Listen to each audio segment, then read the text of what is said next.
नहीं रख रहे हैं, पूरी ईमानदारी से पढ़ा रहे हैं, फिर किस बात के लिए अपन यूँ क्लास का वातावरण खराब नहीं होना चाहिए। जो अच्छा बच्चा है वो पढ़ रहा है, वो अपनी रैंक के लिए फाइट कर रहा है। अभी यूँ अपन आवाज निकाल लेंगे तो ऐसा काम नहीं चलेगा। नहीं, चलो क्लास नोट निकालें। तो अपना चल रहा था एलसी ऑसिलेशन, लास्ट टॉपिक है, इसको बड़े ध्यान से पढ़िएगा क्या हो रहा है। मैंने कल भी आपको ये बात सिखाई थी।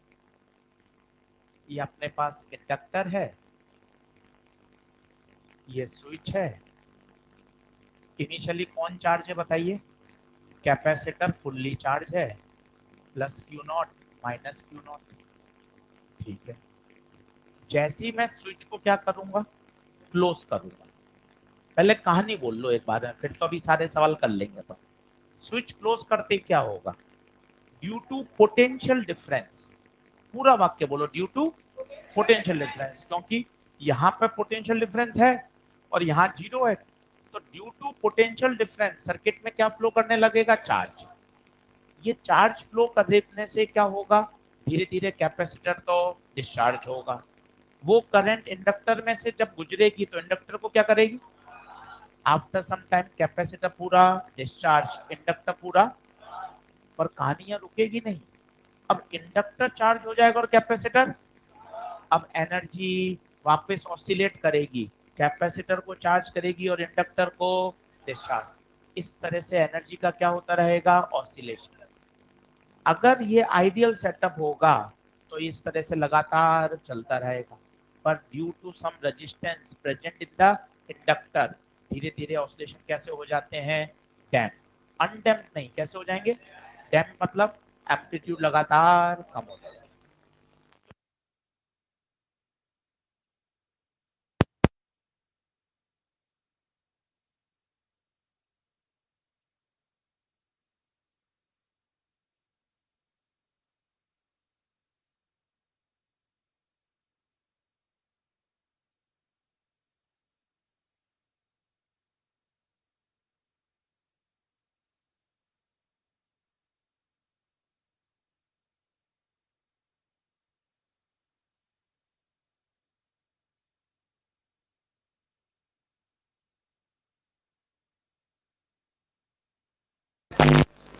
ठीक है, तो ओमेगा होता है 1/√LC।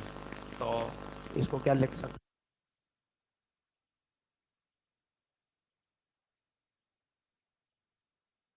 To 1/LC, Q not square 1/LC को ओमेगा दोनों तरफ स्क्वायर रूट ले लो, तो आई मैक्स बराबर क्या आ गया? Q not into. फिर दूसरा प्रश्न बनता है, सर ये वाली फ्रीक्वेंसी कहाँ से लिया है? ये तो फ्रीक्वेंसी रेजोनेंट फ्रीक्वेंसी होती है। रेजोनेंस में तो आर भी होता है, एल भी होता है, सी भी होता है। ये तो कहीं रेजोनेंस नहीं है, तो ये फ्रीक्वेंसी कहाँ से आई? This is called natural frequency of the circuit. कहाँ से आई मैं आपको बता देता हूँ, पर डेरिवेशन अपने सिलेबस में नहीं है, एक बार देख लीजिए। किरचॉफ लॉ लगा लीजिए मस्ती से, बोलिए। प्लस से माइनस, माइनस क्यू बाय सी, बहुत बढ़िया, क्यू बाय सी। फिर यहां से आएंगे तो बताइए क्या आ जाएगा? Minus L D by D T. ये अपन चार्ज के साथ लगाए तो और भी बढ़िया है। ये यहाँ से चार्ज फ्लो करेगा तो करंट ऐसे फ्लो करेगा। चलिए बोलिए, यहाँ आएगा कितना? Minus L D I by D T, minus से plus Q by equal to zero, minus L D by D T. I की जगह, आई की जगह D Q by D T. बताइए minus D Q by D T क्यों आ गया sir? I तो D Q by D T होता है। जो चार्ज है ना वो समय के साथ कम हो रहा है, कम हो रहा है, इसलिए देखिए क्या लगाया? Minus D Q by D T. बोलिए क्या हो जाएगा? Minus minus plus L D two Q by D T square plus Q by C. L से डिवाइड कर दीजिए, तो D two Q by D T square plus 1/LC। एक S H M की डिफरेंशियल इक्वेशन होती है, कभी आपने देखी हो? D two X by D T square plus omega square X बराबर 0।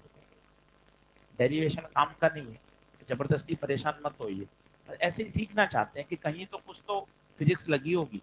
कंपेयर करिए, double differentiation plus plus x की जगह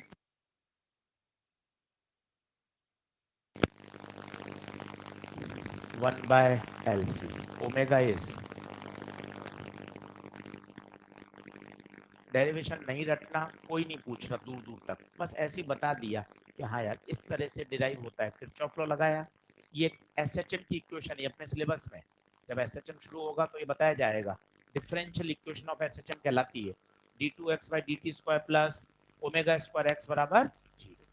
लिखना शुरू करिए, भले ही छोड़ दीजिए, सीधा लिख लीजिए आई मैक्स और ओमेगा, नोट डाउन कर लीजिए।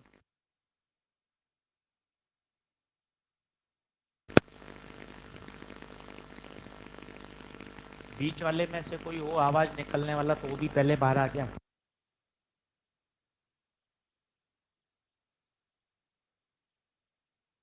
साइड में से जल्द निकाल दिया आवाज, तो बीच में मैंने निकाल दी तो वो भी बाहर आ सकता है। अभी तो कैमरे में 6 बंदे भी लगाऊंगा टेक्निकल टीम के, सारे कैमरे से एनालाइज हो जाएगा। सारे जो कैमरे लगे हुए इस एंगल पे लगे हुए पूरी क्लास कवर करते हैं, तो कोई अपनी इच्छा से आना चाहे नहीं सर, मैं सभी बच्चों के लिए बचाना चाहता हूँ।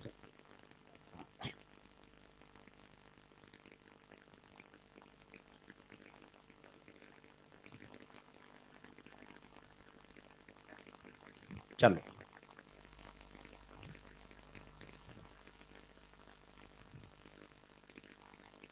विजुअल टेस्ट का सिलेबस 15 तारीख का टेस्ट है ना, टेस्ट वापस से अब उसी तरीके से फिर से शुरू होंगे जो आपका शेड्यूल्ड है, उसी शेड्यूल पे उसी तरह से ऑफलाइन शुरू हो रहे हैं। कल कोटा कलेक्टर की तरफ से आदेश आ चुके हैं, तो अब वापस वैसे शुरू होंगे, और जो आपका शेड्यूल पहले से था डेट वही होगा। सिलेबस मैं आपको कल तक लॉक करूंगा, एक बार देखकर कि पहले कहाँ तक आ गया है, उसको पूरा प्लान करके कल बताऊंगा। ईएमआई तो आएगा ही आएगा, एसी तो आएगा ही आएगा।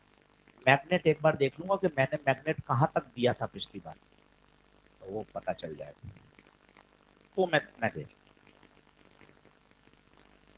चलिए बढ़े आगे। हाँ बहुत बहुत बढ़िया, बहुत शानदार। कैपेसिटर डिस्चार्ज हो रहा है, इंडक्टर चार्ज हो रहा है, बेहतरीन।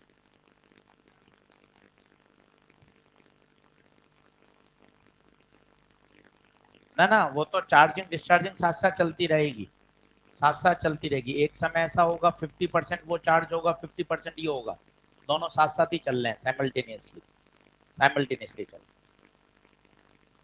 बढ़े आगे। अब क्या क्या सवाल बनते हैं वो बताता हूँ आपको, क्या क्या आए हुए। पहला तो पूछता है आई मैक्स, दूसरा पूछता है कि ये जो चार्ज ऑसिलेट कर रहा है इसकी इक्वेशन आपको याद है, एसएचएम से कंपेयर करिए, वहां पर x का इक्वेशन आपको याद हो, बच्चों को पढ़ा हुआ तो x बराबर a sine omega T plus five, याद करिए, equation of displacement of SHM. Same बिल्कुल मस्त कंपेयर करिए, जो हालात वहां x के हैं वो यहाँ q के हैं।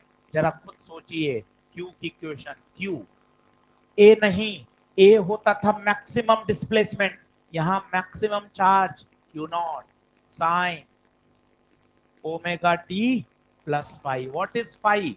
Initial phase. आशीष सर ये निकाल सकते हैं क्या? हाँ निकाल सकते हैं। बताओ हमारे पास इनिशियल कंडीशन क्या है, चित्र में चेक करो, डायग्राम में चेक करो, इनिशियल कंडीशंस बताओ। टी बराबर 0 पर कैपेसिटर फुल्ली चार्ज था, मतलब क्यू की जगह क्यू नॉट, क्यू की जगह Q not, Q not sine omega, T की जगह 0, क्यू नॉट से क्यू नॉट कटा, साइन पाई, वन कब होता है? 90। तो बताओ इनिशियल फेज कितना आ गया? that the final equation of charge is q बराबर q not sine omega T plus, ये याद कीजिए, हाँ, इसको आप कॉस भी बोल सकते हैं, बिल्कुल सही है। Sine 90 plus theta is cos. लिखिए एक बार वापस समझाता हूं। अब आपके पास कितना बढ़िया शब्द है, अच्छा अच्छा। चार्ज लगातार कम हो रहा था, फिर बढ़ रहा था, फिर कम हो रहा था, फिर बढ़ रहा था। ये सीधी इक्वेशन आ गई भाई। जब तेरे टाइम रखेगा तब तेरे पास चार्ज की वैल्यू आ जाएगी। मुझे 2 सेकंड बाद चाहिए, टी को 2 सेकंड रख दो। मुझे 10 सेकंड बाद चाहिए, 10 सेकंड रख दो। अपने आप चार्ज की वैल्यू आती जाएगी। तो बात को समझने का प्रयास करो। वहां जो एक्स था वो एसएचएम डिस्प्लेसमेंट की इक्वेशन थी एसएचएम में, यहाँ चार्ज की इक्वेशन उसी तरह से, उसी तरह से।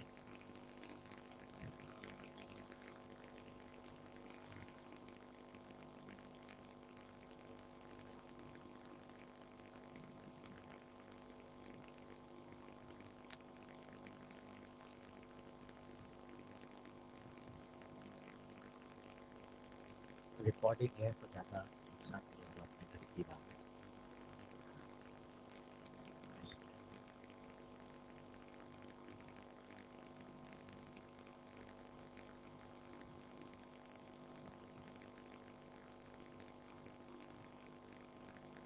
वापस समझाता हूँ धीरे धीरे। ये चार्ज की इक्वेशन है जो अपन को याद होनी चाहिए। तबियत खराब होगी थी? हाँ, ऐसे। हाँ।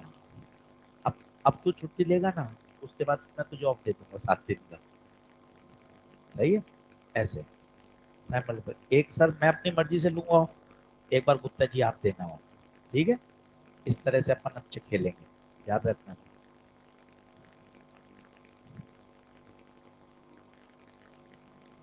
हाँ जी, क्या क्यू की इक्वेशन समझ में आ गई क्या?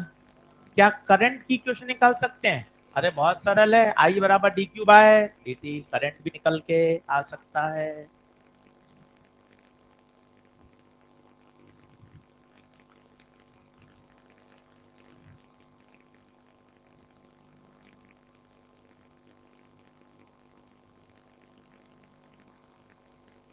अब सुनना, इसका एक बार फंक्शन बनाओ, ग्राफ बनाओ। ग्राफ बनाते हैं, सुनना। लिख लिया था क्या? चलो, साइन कॉस के ग्राफ फिर बता रहा हूं, इसके बिना मजा नहीं आता। ये देखिए, जीरो से स्टार्ट होता है साइन, जीरो से ही हो रहा है पर नीचे है माइनस साइन, ऊपर से हो रहा है प्लस से कॉस, नीचे से हो रहा है माइनस से माइनस कॉस। ये एकदम शानदार आने चाहिए, इसके बिना काम नहीं चलेगा।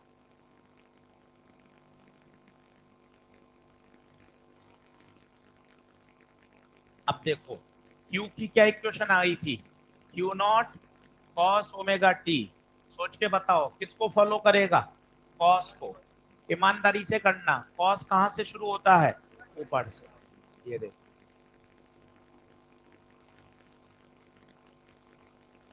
इस तरह से पूरा साइकिल कहाँ होता है, ध्यान से देखना। यहाँ पूरा चक्कर होता है, इसे बोलते हैं टी। ये आधा चक्कर, इसे बोलते हैं T/2। ये T/4, ये 3T/4। ये पूरा चक्कर हो गया।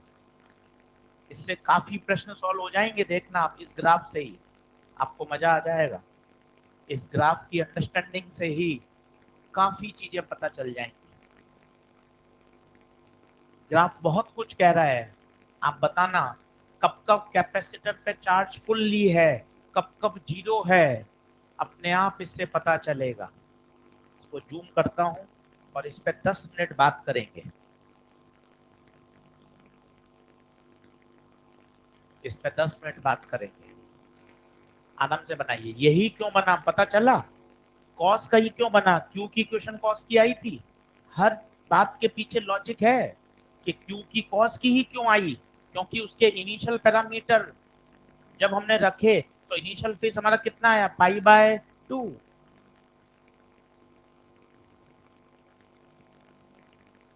चलो, अब सर इस ग्राफ से क्या क्या बातें सीखेंगे?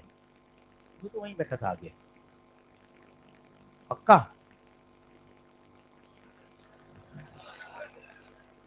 तो इससे पहली क्लास में क्यों नहीं आया? उसमें नहीं आया क्यों? क्लास नहीं दी क्या? अच्छा तो बायो तो अपने आप कर लूंगा। चलो अब बोर्ड पे सुनना, सीरियस समझना, तभी हाँ बढ़ना। टी बराबर 0 पर charge Q naught fully charge, T by 4 पर चार्ज, तो फिर वो एनर्जी गई कहाँ? इंडक्टर के पास चली गई। टी बाय 2 पर चार्ज नेगेटिव नहीं है, इसे बोलते हैं प्लेटों पे चार्ज बदल गया, जो प्लस था वो माइनस, जो माइनस था वो, पर अभी भी वो फुल्ली चार्ज। 3t/4 पे चार्ज, तो ऊर्जा कहां गई? इंडक्टर के पास। टी पर फुल्ली चार्ज, तो मैं देख क्या लिख रहा हूं देखना, कब एनर्जी पूरी इलेक्ट्रिक होगी, इलेक्ट्रिक मतलब पूरी किसके पास? कैपेसिटर के पास। बताओ इसी ग्राफ से, बताओ 0 और बोलो टी बाय और बोलो एंड सो ऑन। सर वापस समझा दो धीरे धीरे, फिर सुन। मैं कह रहा हूं बेटा, ऐसे कौन कौन से इंस्टेंट हैं जब कैपेसिटर फुल्ली चार्ज होगा? अच्छा आशीष सर फुल्ली चार्ज करना है, मतलब पूरा चार्ज मैक्सिमम होना चाहिए। देख ले मैक्सिमम चार्ज कब है? Q not. कब? टी बराबर 0, टी बाय 2 पर फुल्ली चार्ज, टी पर भी फुल्ली चार्ज। अब मैं पूछ रहा हूं, ऐसे कौन से इंस्टेंट हैं जब एनर्जी पूरी मैग्नेटिक होगी? मैग्नेटिक होगी, दूसरे शब्दों में बोलूं, इंडक्टर के पास होगी। खुद सोचो, जब कैपेसिटर फुल्ली डिस्चार्ज होगा, जब कैपेसिटर की प्लेटों पे चार्ज 0 होगा, तो ऊर्जा गई कहां? इंडक्टर। बता चार्ज कब कब 0 है? t/4 और बोलो 3t/4 एंड सो। क्या बात समझ में आ रही है? ये अकेला ग्राफ प्रश्न को सॉल्व कर देगा? किताबों में अलग अलग तरीके से दे रखा होता है, सबसे आसान तरीका है, ये ग्राफ ही बता देगा कि कब एनर्जी फुल्ली कैपेसिटर के पास है, कब एनर्जी फुल्ली इंडक्टर के पास है। एक समय ऐसा भी है जब 50% कैपेसिटर के पास और 50% इंडक्टर के पास हो, वो कौन से समय है वो भी देख लेते हैं। वो आप समझ सकते हो वैसे तो सिमेट्री से, क्योंकि देखो 0 पर इसके पास, t/4 पे इसके पास, तो इन दोनों के बीच का समय t/8। अभी निकाल के भी दिखा देते, आराम से लिखो, एक बार और समझो। हाँ सर्किट में ही तो है, पूरा सर्किट एक ही तो है, सीरीज में ही तो है, और क्या, और क्या। चलिए दोनों प्रश्न फिर सुनिए। प्रश्न क्या है ये भी तो समझ आना चाहिए, प्रश्न पढ़ करके भाई मुझे ये लगाना है। प्रश्न ये है, ऐसे कौन कौन से मोमेंट हैं जब पूरी ऊर्जा किसके पास है? कैपेसिटर के पास। तो कब होगी कैपेसिटर के पास बताओ? जब उसकी प्लेटों पे चार्ज मैक्सिमम होगा। इस ग्राफ से देख के बताइए चार्ज मैक्सिमम कब और कब है? टी बराबर 0 पे क्यू नॉट है, t/2 पे माइनस क्यू नॉट है। सर माइनस क्यू नॉट तो मिनिमम हो गया। नहीं बेटे तू गलत सोच रहा है, मिनिमम नहीं है। माइनस क्यू नॉट का मतलब है अब प्लेटों पे चार्ज की वैल्यू पलट गई, जो प्लेट पहले पॉजिटिव थी अब वो नेगेटिव हो गई, जो नेगेटिव थी वो पॉजिटिव। बोलो क्या बात क्लियर है?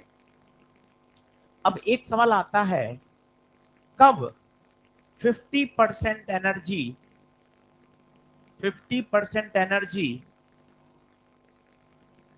कैपेसिटर के पास है और 50% एनर्जी इंडक्टर के पास है? ऐसे कौन से टाइम है, ऐसे इंस्टेंट ऑफ टाइम बताइए। ये थोड़ा समझने का है, वैसे तो सिमेट्री से बच्चा बोल देता है, फिर भी मैं आपको बताता हूँ। तो मुझे टोटल एनर्जी की आधी किसके पास चाहिए? कैपेसिटर। सोच, अगर एनर्जी आधी चाहिए, थोड़ा दिमाग लगा, चार्ज √2 टाइम्स कम होना चाहिए। क्यों सर, ये क्या बोल रहे हो सर, कुछ समझ नहीं आ रहा? आजा कोशिश कर।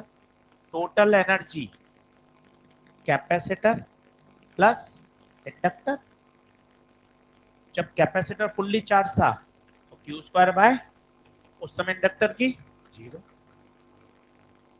अब सोचिए, मुझे यू कितना चाहिए? आधा। कितना चाहिए? आधा। तो यू टोटल चाहिए आधा, तो यू टोटल की जगह रख दो आधा। किसका आधा? टोटल का। स्क्वायर रूट ले लो। खुद समझदारी से सोचो, ये छोटे बच्चे करते हैं 11वीं क्लास के। सोचो ना, एनर्जी होती है क्यू स्क्वायर बाय 2c। अगर मुझे एनर्जी आधी चाहिए तो चार्ज आधा नहीं, चार्ज 1/√2 होगा, क्योंकि 1/√2 का स्क्वायर 1/2 हो जाता है। जैसे अगर मुझे काइनेटिक एनर्जी 1/4 करनी है तो वेलोसिटी को कितना करना पड़ेगा? आधा। क्योंकि वेलोसिटी आधी होगी तो आधा का स्क्वायर 1/4 हो जाएगा। अगर मुझे काइनेटिक एनर्जी आधी करनी है तो वेलोसिटी को v/√2 होना पड़ेगा। वेलोसिटी v/√2 होगी, v/√2 का स्क्वायर v²/2, एनर्जी आधी हो गई। ऐसे सोचना सीखो, धीरे धीरे आ जाएगा। ये छोटे बच्चे वाली स्टाइल है, ये अपन को आवश्यकता नहीं है। सोचो ना, एनर्जी मुझे आधी करनी है। अच्छा, यू आधा करना है। यू होता क्या है? q²/2c। यू आधा, तो क्या क्यू भी आधा? नहीं भाई, क्यू को कितना होना पड़ेगा? 1/2। नहीं आ रही बात समझ? क्या बात घुस रही है दिमाग में? ये वाली बात सीखो, एक बार और सीखो। काइनेटिक एनर्जी का फॉर्मूला बोलो, हाफ एम वी स्क्वायर। मुझे काइनेटिक एनर्जी 1/4 चाहिए, तो स्पीड को आधा होना पड़ेगा। क्यों? आधे का स्क्वायर 1/4 हो जाएगा। मुझे काइनेटिक एनर्जी आधी करनी है, स्पीड को 1/√2 होना। हाँ या ना? अब बोलो, कैपेसिटर की ऊर्जा आधी चाहिए तो चार्ज कितना हो जाए प्लेटों पर? 1/√2। 1/√2। ठीक है, इसका टाइम निकाल लो। निकाल लेते हैं सर, आ जाओ। कैसे निकाल लें सर? तो अपने पास Q का फंक्शन था, Q बराबर Q0 cos omega T. Q कितना करना है बोलो? Q0/√2। Q0 cos omega T, ये कटा 1/√2। 1/√2 कब होता है? cos 45। ओमेगा होता है 2π/t। cos से cos कट जाएगा, π/4। 2π/t 2t। पाई से पाई, t इधर, दो इधर, t/8 ऐसा समय होगा जब एनर्जी आधी कैपेसिटर के पास और आधी, ये पूछा जा चुका है इसमें, नीट में तो नहीं आया है, इस पे 1-2 क्वेश्चन आए हैं बस।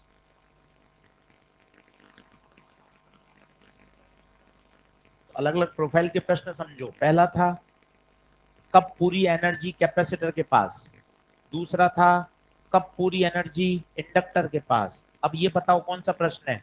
जब आधी ऊर्जा कैपेसिटर के पास और आधी इंडक्टर के पास।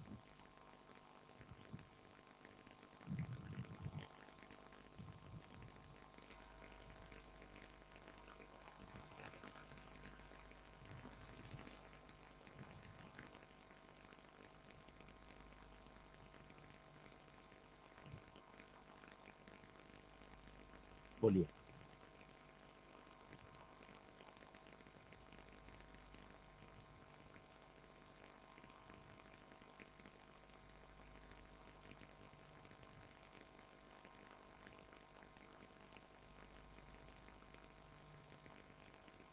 हाँ, 1/√2 केवल एक समय थोड़ी ना होता है, बहुत सारे समय होता है।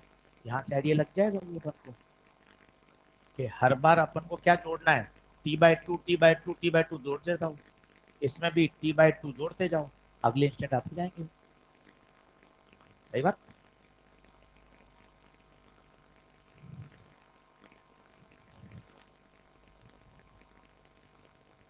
बढ़े क्या आगे? एक क्वेश्चन और आया हुआ है जो, अगर आपने पीवाईक्यू करे हैं, एक्सरसाइज करी है, एक सवाल और है कि कैपेसिटर पहले था V1 वोल्टेज पे, बाद में हो गया V2 वोल्टेज पर, तो इस समय बताओ इंडक्टर में करंट। तो ये सवाल ऐसे सोचा जाएगा, पहले आप लिख लीजिए फिर बताओ।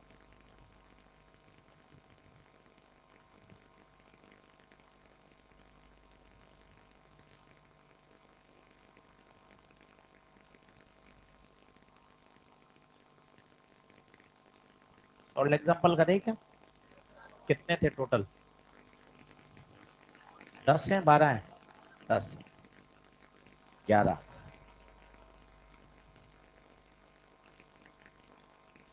सारे आर्टिकल भी चेक कर लिया करो। ट्रांसफार्मर हो गया, एलसी ऑसिलेशन बढ़ा दिया, आरएलसी हो गया, उससे क्या कॉन्फिडेंस रहता है कि हाँ यार बिल्कुल 100% कंटेंट। और सबसे इंपॉर्टेंट है दिए गए टाइम इंटरवल में। ऐसा नहीं है कि 20-22 लेक्चर एसी चल रहा है, 8 का वादा था 8 ही चल रहा है, देखो आप एग्जैक्ट सब हो गया। टाइम की भी बड़ी कीमत है भाई। एसी चल रहा है 20-22-25 लेक्चर, बहुत बढ़िया हो गया, बहुत बढ़िया काम करी ना भाई वो। 25 लेक्चर का तो मतलब ही नहीं था। तो दिए गए समय में सारा कंटेंट विद एनसीईआरटी मॉड्यूल, पुराने सवाल, वो बहुत जरूरी है। क्योंकि अगर हम समय बढ़ा रहे हैं तो हम किसी ना किसी दूसरे सब्जेक्ट का समय काट रहे हैं, टोटल समय तो वही है ना भाई। ये भी बड़ा इंपॉर्टेंट है। चलिए बढ़े आगे। हाँ, अभी अभी आएगा, चैप्टर खत्म खत्म हो गया क्या? ईएमडब्ल्यू चालू हो गया क्या? हाँ। बोलो, क्या ये बात क्लियर हो गई? चलिए अब एक सवाल और लिखिए।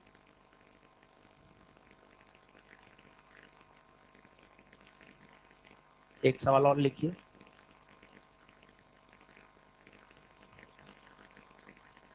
तो कह रहा है पहले कैपेसिटर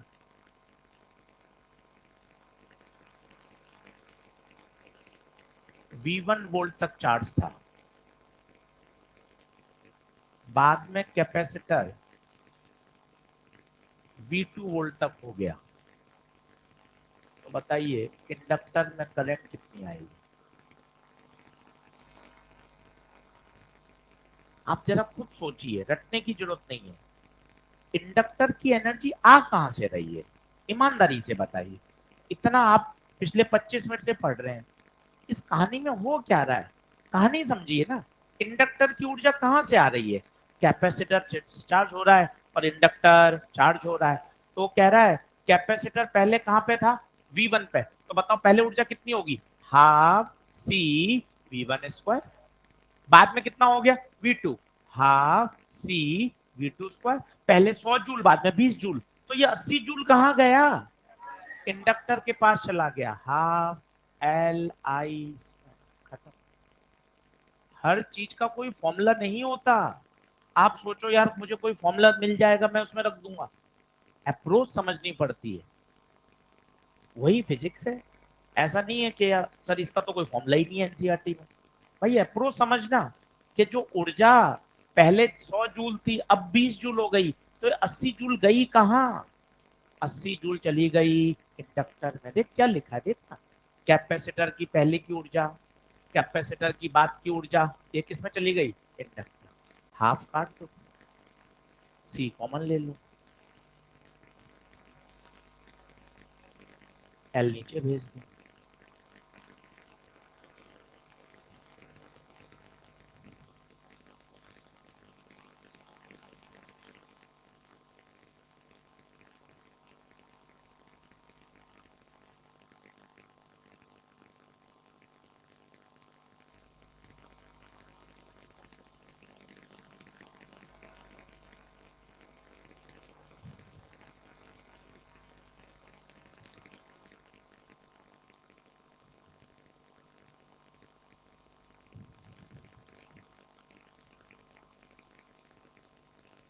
एक बार फिर से समझा दे।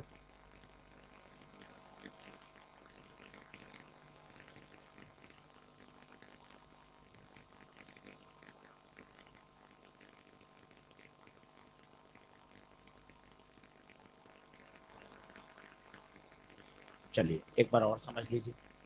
इसको ऐसा ना समझ के ऐसे समझिए पहले कैपेसिटर के पास था 100 जूल, अब था 20 जूल। तो बताओ 100 से 20 कितना अंतर आया? 80 रुपया कहाँ गया? इंडक्टर के पास। तो 100 माइनस 20 बराबर इंडक्टर की ऊर्जा हाफ एल आई स्क्वायर, वही लिखा है। कैपेसिटर की पहले की ऊर्जा हाफ सी वी स्क्वायर, बाद की ऊर्जा हाफ सी वी स्क्वायर। ये ऊर्जा का अंतर जो 80 रुपया है वो किसके पास चला गया? इंडक्टर के पास। बोले तो हाफ एल आई स्क्वायर। क्या बात क्लियर हो गई? देख लीजिए, पन्ने पलट लीजिए। एलसी ऑसिलेशन ज्यादा प्रश्न नहीं आए हैं, पिछले 20 साल में कुल 3 प्रश्न ही आए हैं। तीनों अपन ने कवर कर लिए हैं, सारा डेरिवेशन समझ लिया है। अपन को ये बात आनी चाहिए। बढ़ू आगे, लिखे हैं, डालिए चॉक कॉइल।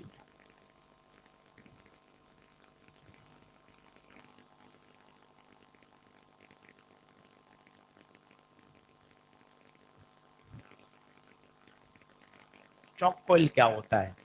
चॉक कॉइल एक इंस्ट्रूमेंट है, डिवाइस है जो करंट को क्या करती है? कंट्रोल इन एसी सर्किट। करंट को क्या करती है? कंट्रोल। अब कैसे करंट कंट्रोल हो जाती है उसको समझ लेते हैं। जैसे साहब, आइए बात को समझिएगा। मेरे पास एक रेजिस्टेंस है, ये मेरे पास एसी है, करंट फ्लो हो रही थी। अब मुझे इस करंट को कम करना था। क्या करना था? कम। तो मैंने सोचा एक तरीका तो है, इस रेजिस्टेंस के साथ एक रेजिस्टेंस और लगा देता हूँ, वेरिएबल रेजिस्टेंस। इससे मेरी करंट कंट्रोल हो जाएगी। कम चाहिए ज्यादा चाहिए, आर को मैं वेरी करता रहूंगा, मेरी करंट क्या हो जाएगी? कंट्रोल। यस, करंट क्या हो गई? कंट्रोल। पर बैठे बैठे एक नुकसान भी हो रहा है, क्योंकि ये जो रेजिस्टेंस है ना भाई, बड़ा खतरनाक है। ये आई स्क्वायर आर टी हीट को क्या करता रहता है? लॉस। तो वैज्ञानिकों ने कहा हाँ, करंट तो कंट्रोल हो रही है पर पावर लॉस हो रहा है। तो उन्होंने कहा भाई जुगाड़ नंबर 2, रेजिस्टेंस तो था ही, एक क्या लगा दिया? इंडक्टर लगा दिया। क्या सर इससे फायदा क्या हुआ? कुछ हुआ क्या आशीष सर फायदा? हाँ हुआ ना फायदा। क्या हुआ जरा सोचो। सर्किट का इम्पीडेंस बढ़ गया। पहले सर्किट का इम्पीडेंस बताइए कितना था? आर। पहले कितना था? आर। अब पता है कितना हो गया? आर स्क्वायर प्लस, बताओ जेड बढ़ा या नहीं बढ़ा? जेड बढ़ गया। फायदा क्या? V बराबर आई जेड, आई बराबर V बाय जेड बढ़ गया तो करंट, करंट कम हो गई। सर मजे आ गए, करंट अपनी कंट्रोल हो गई। सर करंट तो पहले भी कंट्रोल हो रही थी, अब फायदा क्या हुआ? इंडक्टर का एक फायदा है भाइयों, इंडक्टर पावर डिसिपेट नहीं करता। याद करिए, इंडक्टर और कैपेसिटर दो ऐसे जबरदस्त हथियार हैं जिनका power dissipation over a complete cycle 0 होता है। इसे कहा जाता है चॉक कॉइल। क्या कहा जाता है? Choke coil. अच्छी चॉक कॉइल तो वही है जो जिसमें केवल इंडक्टर हो। पर केवल इंडक्टर बनाओगे कैसे? वायर को ही तो घुमाओगे। तो वायर को घुमाते हैं मतलब वायर के पास क्या होगा? रेजिस्टेंस। तो अच्छी चॉक कॉइल क्या कहलाती है? अच्छी चॉक कॉइल जिसके पास आर कम से कम हो। आर जीरो तो संभव ही नहीं है। क्यों नहीं है बताइए? क्योंकि कॉइल कैसे बनती है? कॉइल तार से ही तो बनती है। ऐसा कोई तार ही नहीं है जिसका रेजिस्टेंस ना हो। हाँ, हम ये कोशिश कर सकते हैं कि उस तार का आर कम से कम हो। सोच, कम से कम का क्या फायदा होगा? हीट लॉस, पावर लॉस कम हो। इसे क्या कहा जाता है? Choke coil. तो छोटा थ्योरेटिकल सवाल, चॉक कॉइल, अच्छी choke coil R low, L high. R low, L high. Choke coil का काम करंट को कंट्रोल करना। सर कैपेसिटर से कर लूं क्या? कैपेसिटर से सोचने दो सर मुझे। कैपेसिटर लगाऊंगा तो एक्सी, एक्सी आ जाएगा। जेड बढ़ जाएगा, करंट कम हो जाएगा, यस कंट्रोल किया जा सकता है, पर कैपेसिटर महंगा आता है। इसलिए सस्ता डिवाइस कौन है? Choke coil. यस, कैपेसिटर से भी करंट को कंट्रोल किया जा सकता है, पर वो जेब पर महंगा है। कॉइल क्या है? सस्ता जुगाड़ है। तो पहला मेथड था रेजिस्टेंस लगा दो, वो बेकार है जुगाड़। पूछिए क्यों? वो शुद्ध रूप से क्या करेगा? Power loss. दूसरा जुगाड़ मेथड नंबर 2, इंडक्टर लगा दो, करंट कंट्रोल हो गई, पावर लॉस भी नहीं हुआ।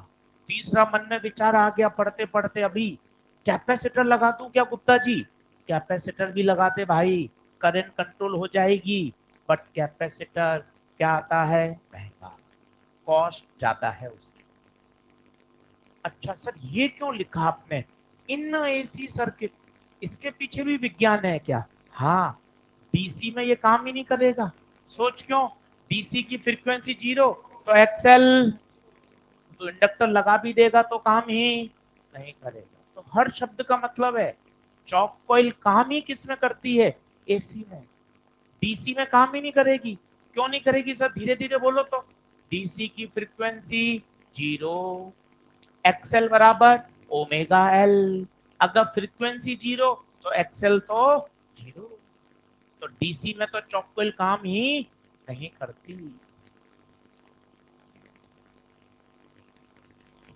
तो थ्योरेटिकल सवाल बन सकते हैं। पहला, चौक कॉइल का use to control the current in AC circuit. दूसरा प्रश्न, अच्छी चौक कॉइल कौन? जिसका आर लो और एल हाई।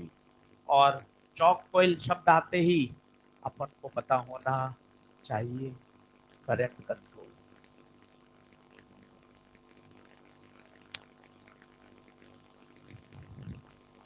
बोलिए, क्लियर है?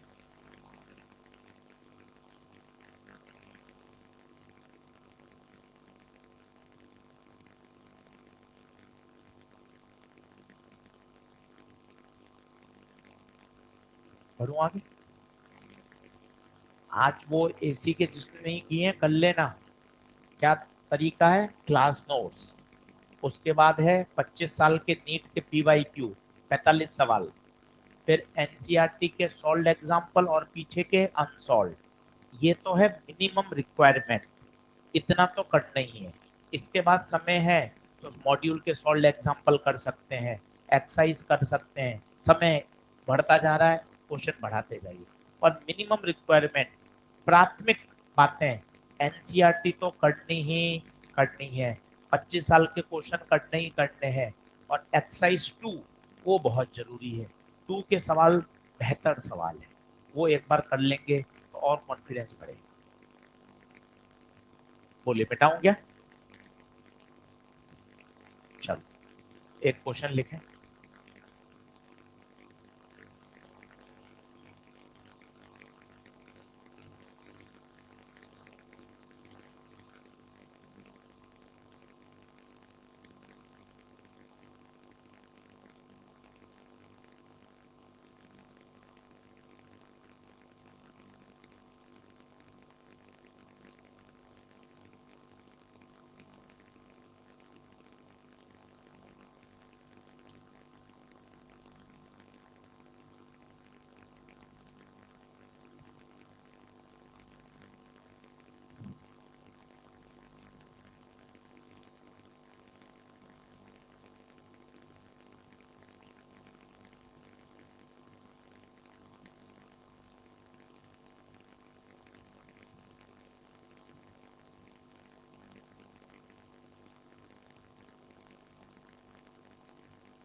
खुद करिए, मैं नहीं हिंट दे रहा।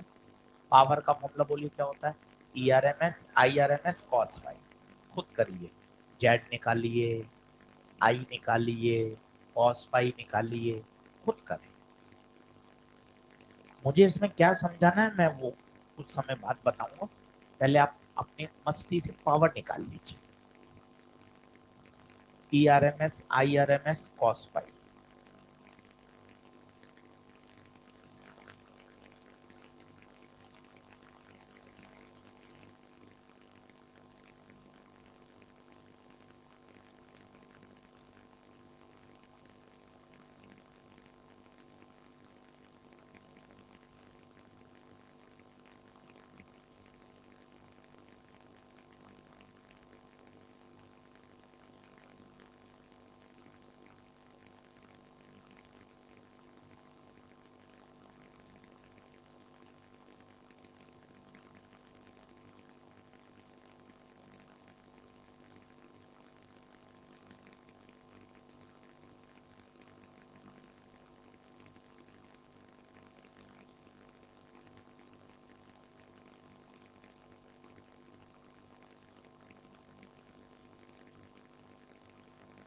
हाँ जी बोलो।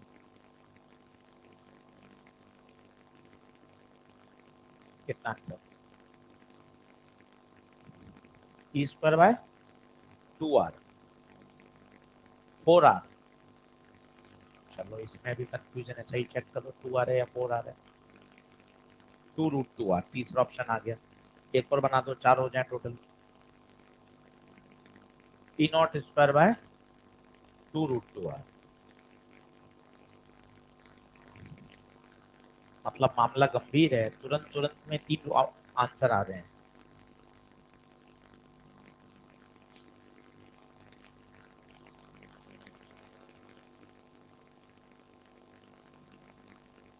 चलो देखो, पकड़ो गलती कहाँ कर रहे हो। सब में हाँ भर रहे हो, सवाल गलत हो रहे हैं, फिर हाँ भरने का फायदा क्या? बताओ ना क्यों फिर हाँ भरते हो। P बराबर E R M S I R M S cos phi. गलती बताओ ना कहाँ नहीं कर पा रहे हो। E R M S, E naught by √2। I R M S की जगह क्या लिख सकता हूँ? ओम्स लॉ, V बराबर आई जेड। तो I बराबर V बाय जेड, तो क्या हो जाएगा? E R M S by Z cos phi R by Z. तो E naught by √2 E R M S, E naught by √2 R, Z और Z, Z square, Z निकाल लो कोने में। R square plus XL square दोनों बराबर है R square plus R square √2r। तो ई नॉट स्क्वायर √2 2 आर ऊपर जेड का स्क्वायर, जेड स्क्वायर √2r का 2r, आर से आर कटा है, ई नॉट स्क्वायर बाय 4। ये आनी चाहिए भाई पावर। अब सब यस बोल रहे हो, गजब करते हो। अभी 2√2 2 4 8 सब आ रहे थे। तो उत्तर आ गया ई नॉट स्क्वायर बाय 4। अब मैं ये सवाल क्यों करना चाहता हूँ, मुझे एक एनसीईआरटी की लाइन समझानी है। वो आप देखना क्या चमत्कारिक लाइन है। ये तो हो गया साहब पहला स्टेप। अच्छा कोई करंट पूछे तो करंट निकाल सकते हैं। आई बराबर वी बाय जेड। वी कितना था आरएमएस में? E naught by root Z √2r। तो ई नॉट बाय 2r। बोलिए यही है। ठीक। अब सुनना मैं क्या बोलना चाहता हूँ। आपने टोटल पावर निकाल ली और आपके मन में ये भी पता है यार इंडक्टर तो पावर लॉस ही नहीं करता, ये सारी पावर कौन कर रहा होगा? रेजिस्टेंस। तो क्यों ना मैं केवल रेजिस्टेंस की पावर निकाल लूं। चल चेक करो तो। मेथड नंबर 2, रेजिस्टेंस की पावर 10वीं कक्षा से याद है, आई स्क्वायर आर। आई हमेशा आरएमएस, आरएमएस वाले नोट्स खोलना, वहां लिखा हुआ है RMS current is used for power calculation. I square R, कौन सा आई? आरएमएस। बताइए आई आरएमएस कितना?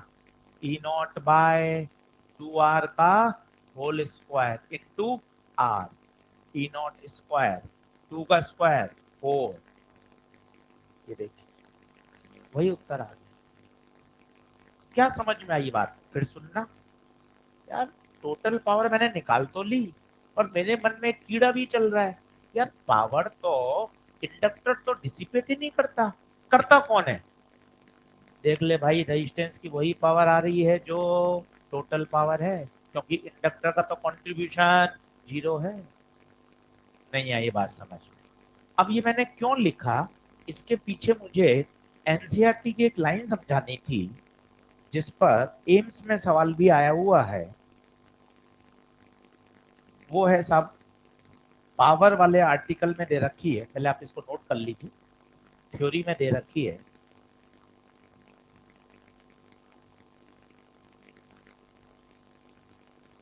कोई बुक लाया हो तो बुक खोले। आर्टिकल नंबर है 7.7, power in AC circuit. Power in AC circuit, उसका case number 3 LCR series circuit. वहां एक लाइन लिखी हुई है, LCR series circuit. even in such cases, even in such cases, such cases मतलब जिसमें आर भी है, एल भी है, सी है, the power is dissipated only in a register. ये मुझे एक लाइन समझानी थी क्योंकि इस पर असर्शन रीजन 2 बार बना हुआ है। ये लाइन लिखी हुई है 7.7 आर्टिकल है थ्योरी में, केस नंबर 3 सबसे अंत में लिखा हुआ है। Even in such cases, such cases का मतलब जिसमें आर भी है, एल भी है और सी भी है, the power is dissipated only in. और आप देखो ये मैंने प्रूफ किया एक प्रश्न लेकर कि जो टोटल पावर है वो पावर वही है जो किस पर है, रेजिस्टेंस। क्या ये बात क्लियर हो रही है क्या? इसलिए बात खास है भाई, और इस पे एक न्यूमेरिकल भी है, सॉल्व एग्जांपल में उसने इसी तरीके से सॉल्व किया है। अरे वो एनसीईआरटी से बाहर जाता ही नहीं है भाई, सिलेबस वही है, मॉड्यूल थोड़ी ना सिलेबस है, कोई किताबें थोड़ी ना सिलेबस है, कोई गाइड बुक थोड़ी ना सिलेबस है। स्ट्रिक्टली एनसीईआरटी का जो शब्द है ना, वो जो सॉल्व एग्जांपल है, जो पीछे के सवाल हैं, अगर उनसे चिपक के चल लोगे ना, कहीं इधर उधर जाने की जरूरत नहीं पड़ेगी। एक एक लाइन बड़ी खूबसूरत है उसमें, कितना बढ़िया लिखा है। अगर सर्किट में आर भी हो, एल भी हो, सी भी हो, तो भी पावर कौन डिसिपेट कर रहा है, रजिस्टर। देख लो ना, आपने कुल अपने जनरल तरीके से निकाला, केवल रेजिस्टेंस की निकाली, सेम पावर आ रही है, सेम आ रहा है। बोलो क्या बात समझ में आई?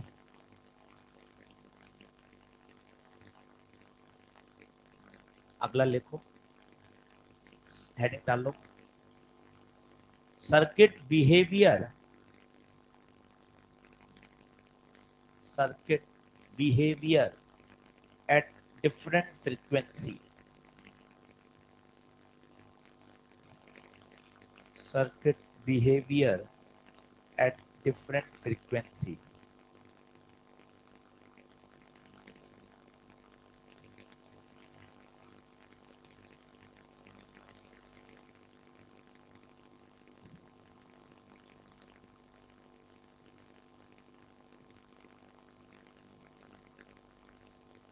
पढ़ो,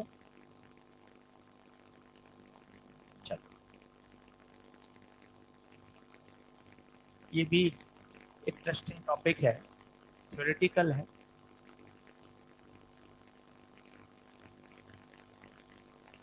सभी लोग देखो, सवाल ये है अलग अलग फ्रीक्वेंसी पर सर्किट कैसे रिएक्ट करता है, वो मैं आपको बताना चाहता हूं। पहले जल्दी से ग्राफ बताओ, एक्सेल का कैसा आता है, एक्सेल का सर सोच लेते हैं, याद नहीं है। एक्सेल ओमेगा एल, तो एक्सेल फ्रीक्वेंसी के डायरेक्टली प्रोपोर्शनल। एक्सी का बताओ, एक्सी का, एक्सी 1/ओमेगा सी, फ्रीक्वेंसी के इनवर्स।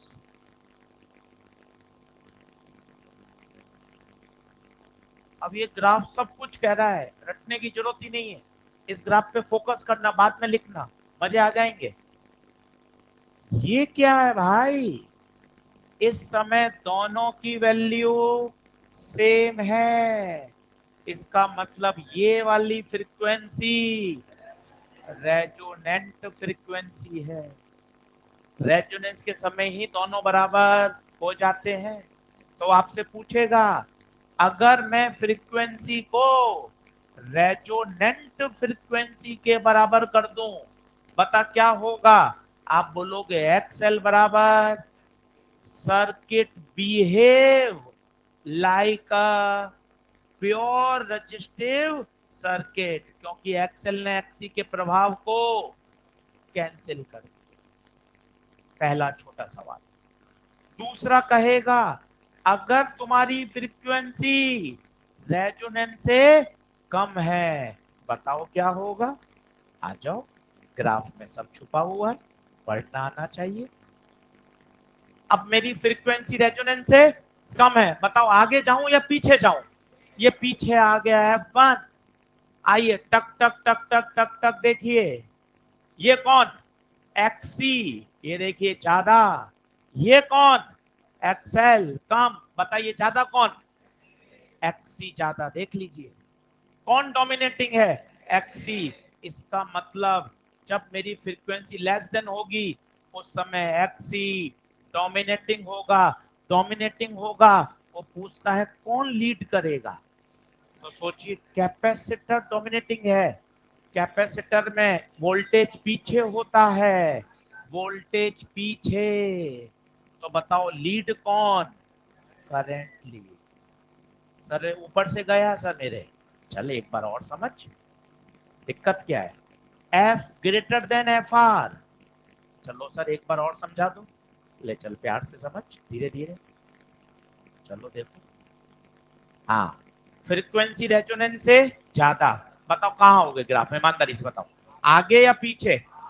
ये आ गए F2 which is greater than FR। प्यार मोहब्बत देख, टक टक टक टक टक टक टक। ये देख, ये कौन? XC कम, XL। तो बताओ अगर फ्रीक्वेंसी तुम्हारी रेजोनेंस से ज्यादा तो कौन डोमिनेट कर रहा है? एक्सेल डोमिनेट कर रहा है। सोचिए एक्सेल डोमिनेट, सर्किट में इंडक्टर की चलेगी, इंडक्टर चलेगी मतलब वोल्टेज आगे, करंट पीछे। क्या बात समझ में आई क्या? तो ये तीन जगह सवाल पूछा जाता है। बताओ रेजोनेंस से कम होगी तो क्या होगा, रेजोनेंस से ज्यादा होगी तो क्या होगा, रेजोनेंट होगी तो क्या होगा। लिख लीजिए।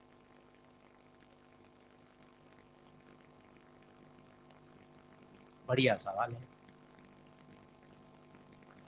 ग्राफ से ही सॉल्व हो जाए।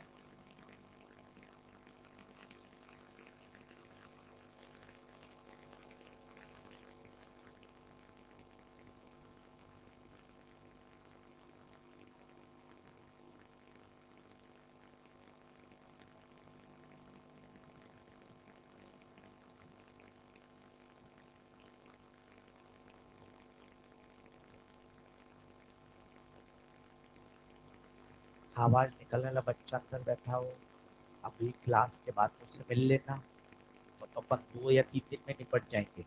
कैमरे से मेहनत करने के बाद पता चला तो फिर लंबा जाएगा, है ना? तो उस मेहनत का भी तो देना पड़ेगा ना परीक्षा। 6 बंदे लगेंगे, पूरा देखेंगे, तो फिर मेहनत लग जाएगी भाई। उस मेहनत का भी काउंटर बैलेंस करना पड़ेगा।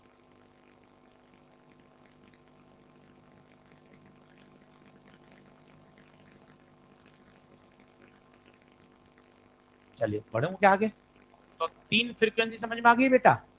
रेजोनेंस से कम, रेजोनेंस से ज्यादा, एट रेजोनेंस।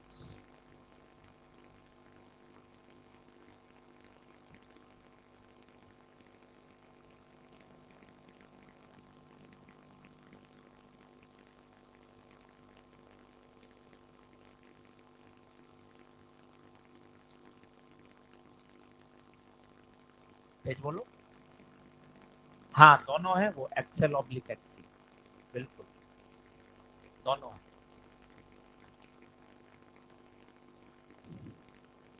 अब छोटी छोटी बातें, प्रैक्टिकल नॉलेज। जो ट्रांसमिशन किया जाता है वो हाई वोल्टेज पर क्यों किया जाता है? हाई वोल्टेज रखने पर क्या होता है? P बराबर होता है VI। पावर तो कांस्टेंट ट्रांसमिट करनी है। तो सोचिए अगर मैं हाई वोल्टेज रखूंगा तो मेरी करंट कम हो जाएगी, और करंट कम हो जाएगी तो मेरे लॉसेस भी कम होंगे। तो छोटा सवाल बन सकता है। एनसीईआरटी ने सबसे लास्ट में एक पैराग्राफ में समझाया है कि लॉन्ग ट्रांसमिशन हमेशा किस पे किया जाता है? हाई वोल्टेज पे। कारण बताइए क्यों किया जाता है? ताकि पावर लॉसेस क्या हो? कम। फिर एक प्रश्न भी है, अगर पावर फैक्टर कम हो जाए, ज्यादा हो जाए, तो बताइए, तो उस पर भी चर्चा कर लेते हैं।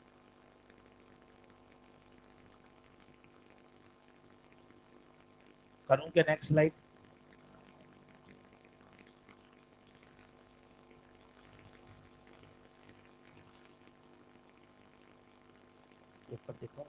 सवाल रह गया क्या?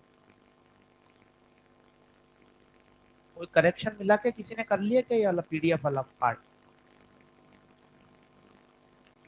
इसका माइका में करेक्शन है? अच्छा मैं बताऊंगा, हाँ। कोई किसी को करेक्शन मिले तो भैया मुझे मैसेज कर देना, तो मैं अपडेट कर दूंगा। तेज बोलो। 38 का सेकंड आएगा 50 एम्पियर। ठीक है, चेक कर लूंगा एक बार। 50 एम्पियर आ रहा है उसका। ठीक है, हाँ मैं बताऊंगा अभी।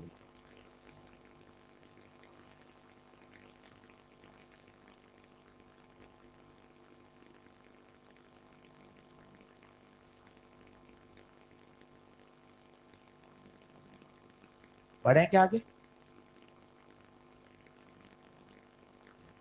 हाँ, लिखना था क्या? जल्दी आओ। हाँ,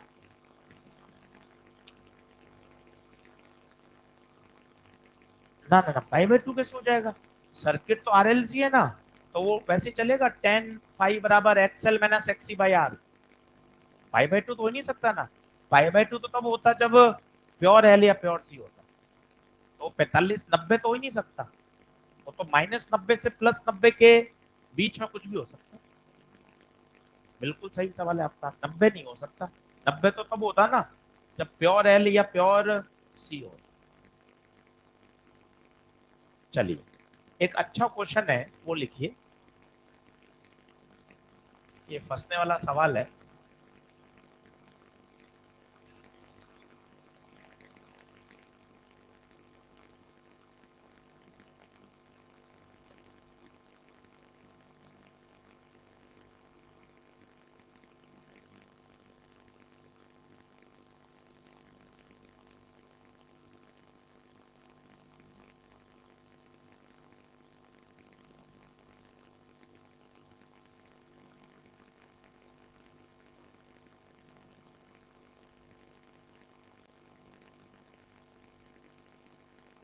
सुंदर और कंसेप्चुअल छोटा सा सवाल और बढ़िया।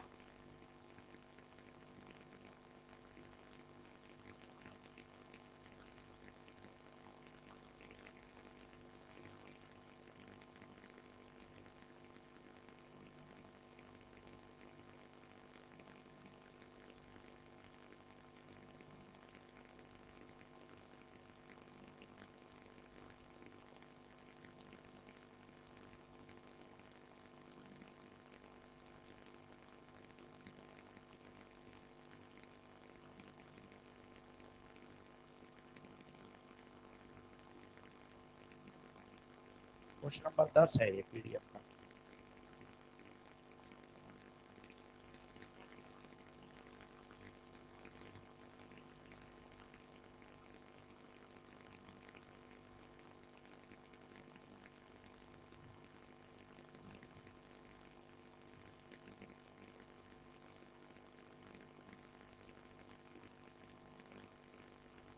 बहुत अच्छे से पढ़ना, सवाल दमदार है।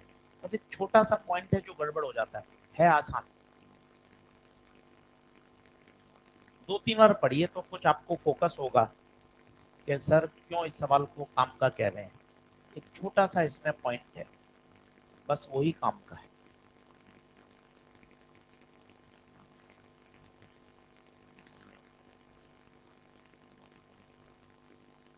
भाई एनसीईआरटी करी कि नहीं करी?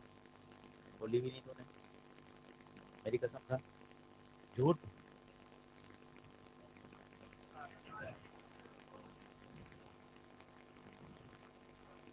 5 मई तक तो जिंदा रख। हाँ, चलो। अब क्या मजा है।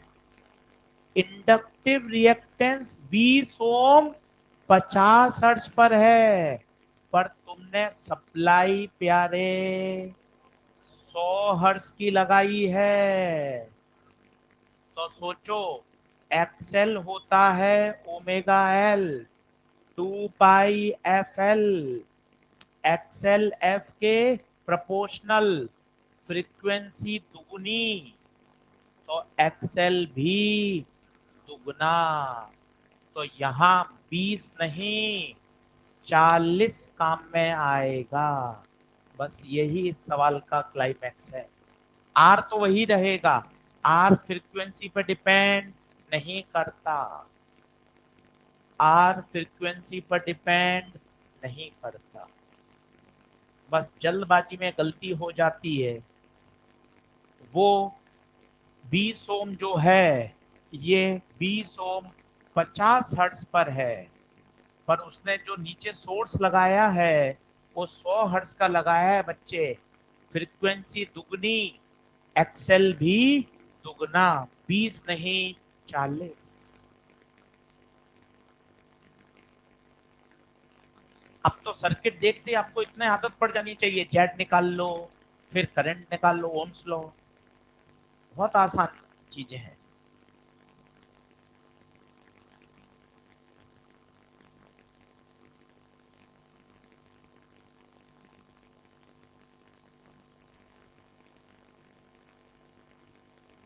बताओ जेड कितना?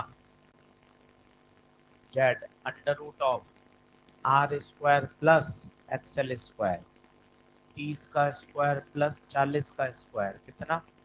50। ओम्स लॉ सबसे, इसका जो किंग है वो कौन है? Ohm's law. आरएमएस, अच्छा सर सिर्फ करंट पूछिए तो क्या समझू? आरएमएस 200 वोल्ट दिया है तो कौन है? If nothing is mention, RMS. तो वी आरएमएस 200, आई आरएमएस पता नहीं, जेड 50। तो कितना उत्तर? 4 है।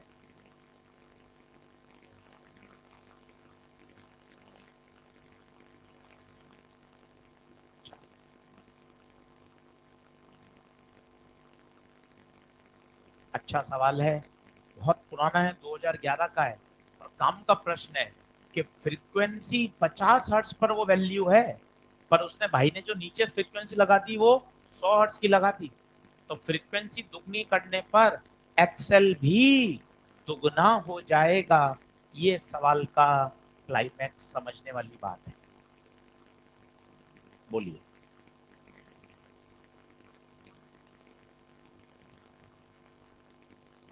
पहला लेक्चर पलट लीजिए, ये 8 लेक्चर का टॉपिक है, बहुत आसान, सरल, और 3 प्रश्न दे गया। सोचो इस साल 2023 में 3 प्रश्न है, और बड़े आसानी से आप तैयार कर सकते हो। एक दिन लेके बैठो और इसको पूरा 3-4 घंटे देकर बढ़िया पैक कर दो। इसके क्वेश्चन कर लो, एनसीईआरटी कर लो, बढ़िया तरीके से सारे सवाल, तो तैयार हो जाएगा।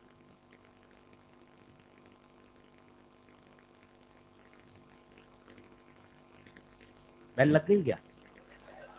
छोटे हैं क्या आज पीरियड? क्या? मंडे आज? ठीक है, बढ़िया है।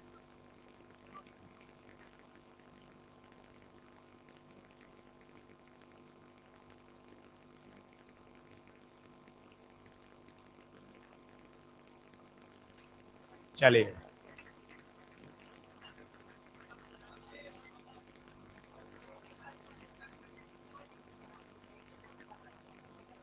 चलो,